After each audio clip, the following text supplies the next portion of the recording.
नमस्कार, आज news channel में आपका स्वागत है। आज 30 दिसंबर 2024 दिन सोमवार पूष महीने के कृष्ण पक्ष की आज अमावस्या तिथि है।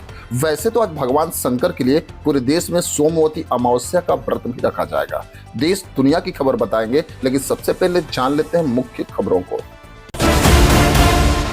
उत्तर प्रदेश के संभल में जो हिंसा हुई उसकी हो रही है जांच। मिला पाकिस्तान कनेक्शन, ISI से सारिक साठा के हैं संबंध। प्रधानमंत्री मोदी ने मन की बात में स्वास्थ्य क्षेत्र में मिली 2 सफलताओं की तारीफ। 80% कम हुआ खतरा।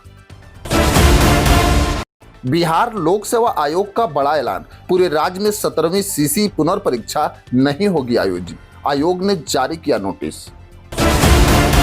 अफगानिस्तान और पाकिस्तान के बीच युद्ध के दिख रहे हैं आसार। पाकिस्तानी चौकियों पर दागे गए गोले, 11 सैनिक हुए घायल। भारत और ऑस्ट्रेलिया के बीच टेस्ट मैच में चौथे दिन का खेल खत्म। भारत को मिला 333 रनों का लक्ष्य। यमुना नदी में विसर्जित की गई पूर्व प्रधानमंत्री की अस्थियां। पूर्व प्रधानमंत्री मनमोहन सिंह की अस्थियां उनके परिवार के सदस्यों द्वारा सिख रीति रिवाजों के साथ मजनू का टीला गुरुद्वारे के पास यमुना नदी में विसर्जित कर दी गई। मनमोहन सिंह के परिवार के सदस्यों ने सुबह निगम बोध घाट से अस्थियां एकत्रित की और बाद में उन्हें यमुना नदी में विसर्जित कर दिया। प्रवासी मतदाताओं ने नहीं दिखाया लोकसभा चुनाव में उत्साह। प्रवासी भारतीय मतदाताओं ने मतदाता के रूप में पंजीकरण कराने में बहुत ही उत्साह दिखाया था, लेकिन मताधिकार का इस्तेमाल करने में उनका उत्साह फीका रहा। चुनाव आयोग ने आंकड़े जारी किए हैं, जिनके मुताबिक लगभग 1.2 लाख प्रवासी भारतीयों ने मतदाता सूची में अपना नाम दर्ज कराया था, लेकिन इस साल लोकसभा चुनाव में बहुत कम लोग अपने मताधिकार का प्रयोग करने भारत आए। दिल्ली पुलिस की बड़ी कार्रवाई, पकड़े गए 8 बांग्लादेशी। दक्षिण पश्चिम जिले के वसंतकुंज पुलिस ने अवैध रूप से दिल्ली में रह रहे बांग्लादेशी परिवार को बांग्लादेश में डिपोर्ट कर दिया है। इनमें पति पत्नी उनके 6 बच्चे भी शामिल हैं। बांग्लादेश निवासी जहांगीर पुत्र शमसुल शेख कुछ साल पहले जंगल के रास्ते अवैध रूप से दिल्ली में आए थे। प्रधानमंत्री नरेंद्र मोदी ने मन की बात में समाज से नफरत और विभाजन खत्म करने का लिया संकल्प। प्रधानमंत्री नरेंद्र मोदी ने रविवार को अपने रेडियो कार्यक्रम में मन की बात के जरिए लोगों को संबोधित किया। इस दौरान उन्होंने प्रयागराज में होने वाले महाकुंभ को लेकर भी लोगों को जानकारी दी और संकल्प दिलाया। प्रधानमंत्री मोदी ने श्रद्धालुओं से अपील की कि जब हम कुंभ में भाग ले तो समाज में विभाजन और नफरत की भावना को खत्म करने का संकल्प लेके लौटे। कड़ाके की ठंड के साथ होगा नए साल का स्वागत। मौसम विज्ञान विभाग ने नए साल में उत्तर भारत में शीतलहर, बारिश और बर्फबारी की संभावना जताई है। मौसम विभाग ने कहा कि 30 दिसंबर से 2 जनवरी तक हिमाचल प्रदेश, जम्मू कश्मीर, पंजाब, हरियाणा और राजस्थान के कुछ इलाकों में शीतलहर चल सकती है। महाकुंभ में श्रमिकों के बच्चे कर रहे हैं स्मार्ट पढ़ाई। संगम नगरी प्रयागराज में 2025 के महाकुंभ की तैयारियां जोरों पे है। प्रयागराज ही नहीं, प्रदेश और देश के अलग अलग राज्यों से हजारों श्रमिक महाकुंभ को दिव्य, भव्य और नव्य बनाने की अहम भूमिका निभा रहे हैं।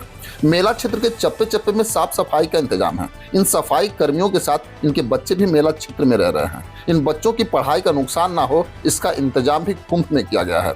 श्रमिकों के बच्चों के लिए मेला क्षेत्र में अस्थायी स्कूल बनवाए गए हैं। भाजपा नेता JP नड्डा का राहुल गांधी पे बड़ा वार। भारतीय जनता पार्टी के अध्यक्ष JP नड्डा ने कांग्रेस और राहुल गांधी पे करारा पलटवार किया है। उन्होंने कहा कि केंद्र सरकार ने पूर्व प्रधानमंत्री मनमोहन सिंह के स्मारक के लिए जगह आवंटित करने का निर्णय लिया है। उनके परिवार को भी इस बारे में जानकारी दी गई है। इसके साथ ही भाजपा नेता और केंद्रीय मंत्री ने कांग्रेस और मनमोहन सिंह के अंतिम संस्कार को लेकर घटिया राजनीति करने का आरोप भी लगाया।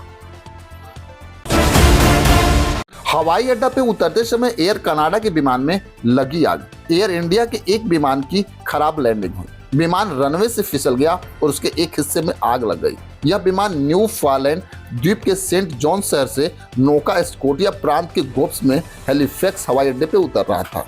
CBC न्यूज के मुताबिक हवाई अड्डे की ओर से जारी एक बयान में कहा गया कि घटना एयर कनाडा की उड़ान संख्या 2259 में हुई है। NMC नागपुर में इंजीनियर के पदों पे बड़ी भर्ती। नागपुर नगर निगम ने विभिन्न विभागों में भर्ती के लिए आवेदन प्रक्रिया शुरू कर दी है। इन पदों के लिए आवेदन प्रक्रिया जारी है। इच्छुक और पात्र उम्मीदवार NMC की आधिकारिक वेबसाइट nmcnagpur.gov.in पे जाके आवेदन कर सकते हैं। आवेदन करने की अंतिम तिथि 15 जनवरी 2025 है। संभल हिंसा का पाकिस्तान कनेक्शन। संभल की जामा मस्जिद सर्वे के दौरान 24 नवंबर को हुए बवाल की साजिश का शक दीपा सराय निवासी सारिक साठा पे है। पुलिस की एसआईटी इस आधार पर जांच भी कर रही है। सारिक साठा देश का बड़ा वाहन चोर है। इसमें फर्जी पासपोर्ट के जरिए दुबई में जाके बसा है। पुलिस को शक है कि सारिक दाऊद इब्राहिम और पाकिस्तान की खुफिया एजेंसी आईएसआई के लिए काम भी करता है। कांग्रेस पे शर्मिष्ठा मुखर्जी ने लगाए बड़े आरोप। पूर्व राष्ट्रपति प्रणब मुखर्जी की बेटी शर्मिष्ठा मुखर्जी ने आरोप लगाया कि कांग्रेस में गिरावट आ गई है और पार्टी को दुर्भाग्यपूर्ण स्थिति पे आत्ममंथन करने की जरूरत है। शर्मिष्ठा ने पार्टी की मौजूदा स्थिति पे भी अफसोस जताया है।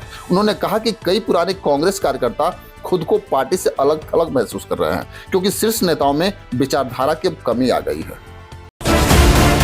अखिलेश यादव पे भाजपा का कड़ा प्रहार। समाजवादी पार्टी के राष्ट्रीय अध्यक्ष और सांसद अखिलेश यादव ने प्रदेश की योगी सरकार पर जमके हमला बोला। उन्होंने महाकुंभ 2025 का निमंत्रण दिए जाने के बाद ये बोला कि महाकुंभ में लोग अपने आप आते हैं, ये एक आस्था का विषय है। इस पे उप मुख्यमंत्री ब्रजेश पाठक ने पलटवार किया। ब्रजेश पाठक ने अखिलेश यादव से कहा कि वो आके अपना पाप धो ले।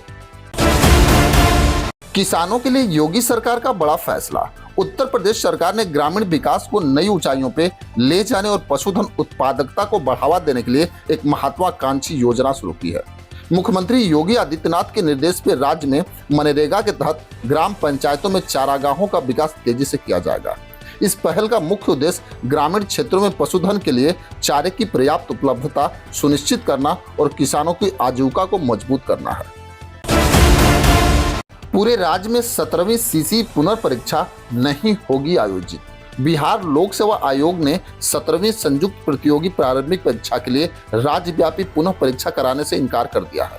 आयोग ने ऐसा निर्णय लेने के लिए साक्ष्य आधार की कमी का हवाला दिया। बीपीएससी के परीक्षा नियंत्रक राजेश कुमार ने स्पष्ट किया कि आयोग पुनः परीक्षा और परीक्षा रद्द करने जैसा निर्णय जिला अधिकारियों की रिपोर्ट पे लेती है। अफगानिस्तान और पाकिस्तान के बीच लड़ाई के आसार। पाकिस्तान द्वारा 2 दिन पूर्व अफगानिस्तान में घुसकर टीडीपी की आतंकी ठिकानों पे हवाई हमले करने के बाद अफगानिस्तान ने जवाब दिया है। अफगान तालिबान बल ने पाकिस्तान की सीमा चौकियों पे गोलीबारी की। गोलीबारी में पाकिस्तान के अर्धसैनिक बल के 1 सैनिक की मौत हो गई, जबकि 11 अन्य सैनिक घायल भी हुए हैं। विमान हादसे पे भारत ने जताया दुख। भारत ने दक्षिण कोरिया के मुआन शहर में हुए विमान हादसे पे गहरा दुख जताया है। हादसे में 179 लोगों की मौत की खबर है। अभी तक 174 लोगों के शव ही बरामद हुए। विमान में कुल 181 यात्री सवार थे। सियोल में भारत के राजदूत अमित कुमार ने सोशल मीडिया पे एक पोस्ट में कहा कि आज मुआन हवाई अड्डे पे दुखद विमान हादसे की खबर सुन के हमें बेहद दुख हुई।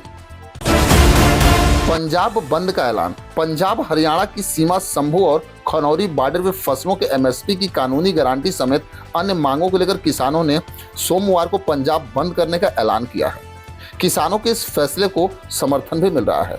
किसानों के प्रदर्शन में पनबस पीआरटीसी वर्कर यूनिट के कर्मचारी भी शामिल होंगे। इसके अलावा अन्य किसान यूनियनों ने पंजाब बंद को समर्थन देने की बात कही है। एनआईए का बड़ा एक्शन। कई राज्यों में की गई छापेमारी। नक्सल मामले में राष्ट्रीय जांच एजेंसी एनआईए का बड़ा एक्शन सामने आ रहा है, जहां एनआईए ने झारखंड और छत्तीसगढ़ में नक्सली मामलों की जांच के तहत कई स्थानों पर छापेमारी की। एजेंसी की ओर से जारी बयान में बताया गया कि टीमों ने झारखंड और गिरिडीह जिले में संदिग्धों और ओवरग्राउंड वर्क्स के घरों में अन्य जगहों पर गहन तलाशी ली, जिसमें कई मोबाइल फोन और सिम कार्ड जब्त किए गए हैं। भारत को मिला बड़ा लक्ष्य। भारत और ऑस्ट्रेलिया के बीच 5 मैचों की टेस्ट सीरीज में मेलबर्न में चौथा टेस्ट मैच खेला जा रहा है। ऑस्ट्रेलिया ने अपनी दूसरी पारी में 9 विकेट गंवा के 228 रन बनाए। पहली पारी के आधार पे उनके पास 105 रनों की बढ़त थी। ऐसे में इंडियन टीम को 333 रन जीतने के लिए बनाने होंगे।